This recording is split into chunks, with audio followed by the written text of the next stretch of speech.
तरुण भारत नागपूर दिनांक 8 मे 2022. प्रहार विरोधाला राजद्रोह महाराष्ट्रद्रोहाचं लेबल. लेखक दिलीप धारूरकर.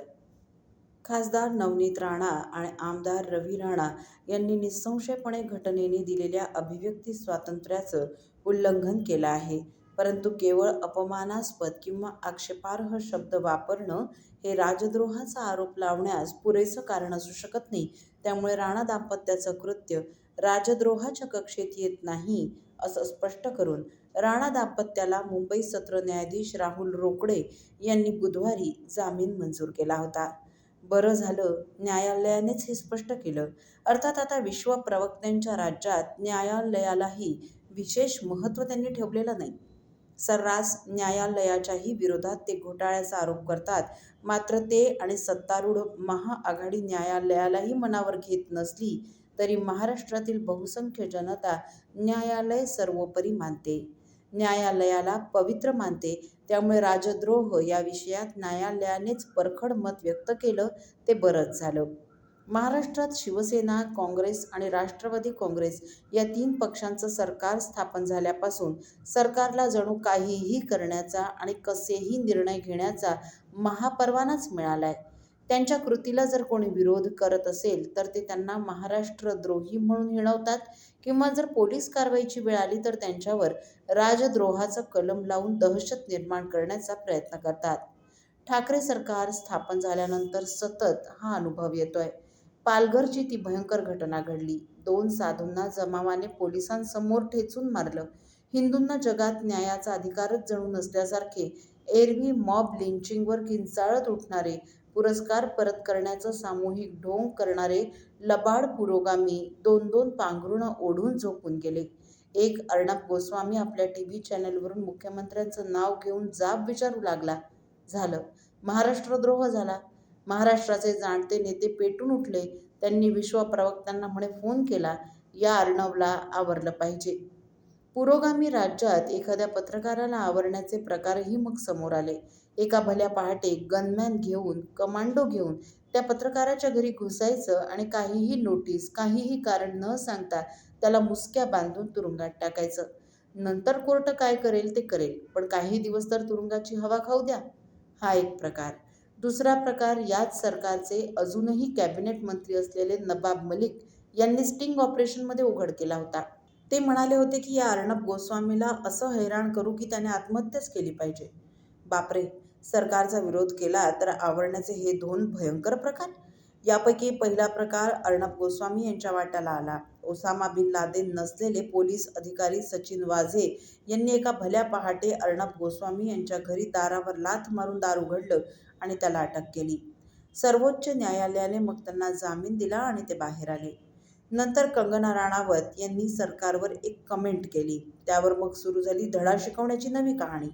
सरकार विरोधात कोणी बोललं तर त्याचं थोबाड फोडण्याची शिक्षा न्यायालयात न जाता इथेच दिली जाते, तेही सरकार पक्षाच्या आमदाराच्या इशाऱ्याने. हे नव्यानेच पुढे आलं. अशा व्यक्तीला केंद्रीय राखीव दलाची सुरक्षा मिळाली. मग मुंबई महानगरपालिका शिवसेनेच्या ताब्यात असल्याने तो मार्ग मोकळाच होता. मग ती व्यक्ती घरी नसताना तिथे नोटीस चिकटवायची आणि थेट कारवाई करीत उखाड दिया करून टाकायचं. कंगना राणावत हिचं घर तोडण्यात आलं, तेही ती घरी नसताना. सरकारची कृती आणि धोरणं यावर कोणी टीका केली आणि सरकारजवळ जर त्याला देण्यासाठी काही उत्तरं नसतील तर या सरकारने अशा लोकांना प्रत्युत्तर देण्याचा फारच आक्रमक मार्ग दाखवून दिलाय. अशा लोकांना महाराष्ट्रद्रोही ठरवून टाकायचं, त्यांच्यावर कोणत्याही कारणाने गुन्हा दाखल करायचा आणि गुन्हा दाखल करताना राजद्रोहाचा गुन्हा दाखल करायचा. अशा प्रकरणात जर सुशांत सिंग राजपूत सारखी व्यक्ती असेल आणि ती व्यक्ती मूळची परप्रांतीय असेल तर त्याची बाजू घेईल तो महाराष्ट्रद्रोही ठरवणं फारच सोपं होईल. जसं सुशांत सिंग प्रकरणात वारंवार केलं गेलं. महाराष्ट्रातून हजारो मजूर पायी आपापल्या प्रदेशात निघाले, त्यांची बाजू घेऊन बोललं तर महाराष्ट्रद्रोह. या मजुरांना कोणी मानवतेच्या भावनेने मदत केली आणि मातोश्रीवर माथा टेकला नाही तर महाराष्ट्रद्रोह. काल्पनिकरित्या मुख्यमंत्र्यांविरोधात काही जर तर या भाषेत बोललं तरी महाराष्ट्रद्रोह. रेमडेसिवीर सारख्या औषधांची टंचाई आहे म्हणून आपल्या संबंधातून दुसरीकडे त्याचा साठा मागवला तरी महाराष्ट्रद्रोह, असं महाराष्ट्रद्रोहाचं रोज नवे आविष्कार सरकार पक्षाकडून सांगितले जात आहेत. सरकार कधीच चुकत नाही. चुकतात ते सरकारच्या चुका दाखवणारे, चुकतात ते सरकारवर टीका करणारे. खरं म्हणजे सतत सरकारला देशात सर्वात चांगलं, देशात एक नंबर आहे असं म्हणत राहिलं पाहिजे, असा या सरकारचा आग्रह आहे. त्यामुळे नवनवीन सर्वेक्षण करणाऱ्या संस्था पुढे येत आहेत. एकीकडे कोरोनाचं सांघिक बळी महाराष्ट्रात, कोरोनाचे सर्वाधिक रुग्ण महाराष्ट्रात आणि तरीही महाराष्ट्र सरकार आणि मुख्यमंत्री देशात एक नंबर असं सांगितलं जात आहे. यावर कडी झाली ती हनुमान चालीसा आणि राणा दाम्पत्याच्या प्रकरणाने. राणा दाम्पत्याने जाहीर केलं की मुख्यमंत्र्यांच्या निवासस्थानासमोर रस्त्यावर उभं राहून हनुमान चालीसाचा पाठ करणार. संकटमोचक हनुमान एका पाठाने लगेच मदतीला धावणार आणि लगेच महाराष्ट्रातील सरकार उलथून लावणार असाच सरकारचा समज झाला. त्यांनी लगेच टाईट फिल्डिंग लावली. मुख्यमंत्री निवासस्थानासमोर आणि खासदार नवनीत राणा आणि आमदार रवी राणा यांच्या घरासमोर पहारा बसवला. पोलिसांवर सरकारचाच फारसा विश्वास नसावा, त्यामुळे त्यांच्यावर अवलंबून न राहता शिवसैनिकांचाही पहारा लावण्यात आला. राणा दाम्पत्याला घराबाहेर पडणं मुश्किल व्हावं अशी परिस्थिती निर्माण करण्यात आली. ते घराबाहेर आलेच नाहीत तरीही त्यांनी राजद्रोह केला असं समजत पोलिसांनी त्यांच्यावर राजद्रोहाचा गुन्हा दाखल करून टाकला. एकूणच जो राजकीय विरोध करेल त्याला धडा शिकवणं, त्यांना आवरणं, या क्रियेमध्ये राजद्रोहाचा गुन्हा दाखल करून तुरुंगात डांबून किमान जामीन मिळेपर्यंत अद्दल घडविणं असा नवा प्रकार सुरू झालाय. मुंबईच्या सत्र न्यायालयाने या प्रकाराला सुरुंग लावलाय. आजवर राज्य सरकारने ज्या ज्या लोकांना असे जामीन मिळेपर्यंत तरी तुरुंगात टाकायचं म्हणून अटक केली त्यांना हमखास न्यायालयाने जामीन दिला. अर्णब गोस्वामी, किरीट सोमय्या, नारायण राणे, नितेश राणे, परमबीर सिंग अशी अनेक उदाहरणं देता येतील. आता राज ठाकरे यांच्या विरोधातही राजद्रोहाचं कलम लावलं जाणार अशा बातम्या येत होत्या.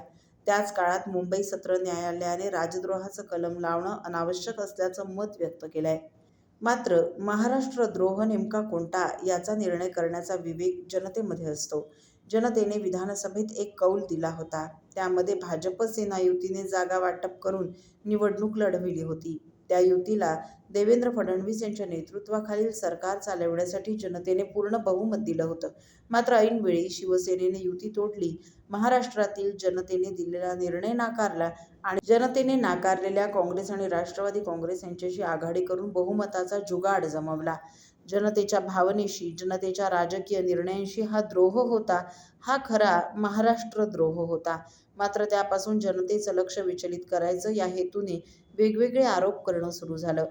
मी पुन्हा येईन या देवेंद्र फडणवीस यांच्या उद्गाराची अतिशय खालच्या स्तरावरून खिल्ली उडवणं सुरू झालं. याचं नेतृत्व सर्वात प्रगल्भ म्हणविणारे नेते शरद पवार करत होते हे विशेष. जनतेने त्यांना पुन्हा आणलं, त्यांना बेईमानी करून रोखायचं आणि वर त्यांचीच टिंगल उडवायची असा हा उफराटा प्रकार आहे. तसंच तोच प्रकार पुढे चालवत जो कोणी सरकारवर राजकीय टीका करेल त्याला महाराष्ट्रद्रोही म्हणायचं, त्याच्यावर राजद्रोहाचं कलम लावायचं असं प्रकरण सुरू झालंय.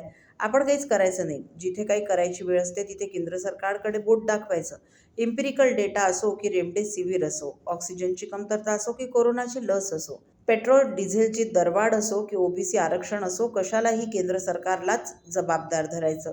विरोधी पक्षनेत्यांना वरती तुमचंच सरकार आहे, हिंमत असेल तर आणा तिकडून असं सांगून आपले हात झटकून टाकायचे. राज्य सरकार काहीच करत नाही अशी टीका कोणी केली तर लगेच त्याला महाराष्ट्रद्रोही ठरवून मोकळं व्हायचं, अशी एक नीती महाविकास आघाडीने ठरवली आहे. मात्र जनतेला भोळी, अडाणी समजून ही नीती ठरविल्याने सगळा घोटाळा उडणार आहे. जनता आता मीडिया, सोशल मीडिया यामुळे खूप समजदार झाली आहे. हे राजकीय बहाणे जनतेला आता चांगले आणि लगेचच ओळखू येतात. वरचे वर बाहेर येणारी खंडणीसारखी प्रकरणं, त्यात तुरुंगात जाणारे कॅबिनेट मंत्री, मंत्र्यांची वैयक्तिक चारित्र्याची आणि भ्रष्टाचाराची प्रकरणं, यामुळे द्यावे लागणारे राजीनामे, मंत्र्यांची आणि कार्यकर्त्यांची राज्य पुरस्कृत अरेरावी, लोकांना उचलून घरी आणून मारहाण करणं अशी प्रकरणं हे सतत घडतंय.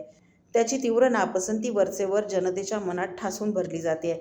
जेव्हा मतनिश्चिती मतदान यंत्रातून प्रकट करण्याची निश्चिती होईल तेव्हा या ठासून भरलेल्या नापसंतीचा स्फोट होऊ शकतो. प्रहार या सदरातील दिलीप धारूरकर यांचा हा लेख आपण तरुणभारत.net या संकेतस्थळावरही ऐकू शकता. असेच परखड विचारांचे आणि अभ्यासपूर्ण लेख ऐका फक्त डिजिटल तरुण भारत सोबत. त्यासाठी आमच्या यूट्यूब चॅनलला लगेच सबस्क्राईब करा, लाईक आणि शेअरही नक्की करा. धन्यवाद.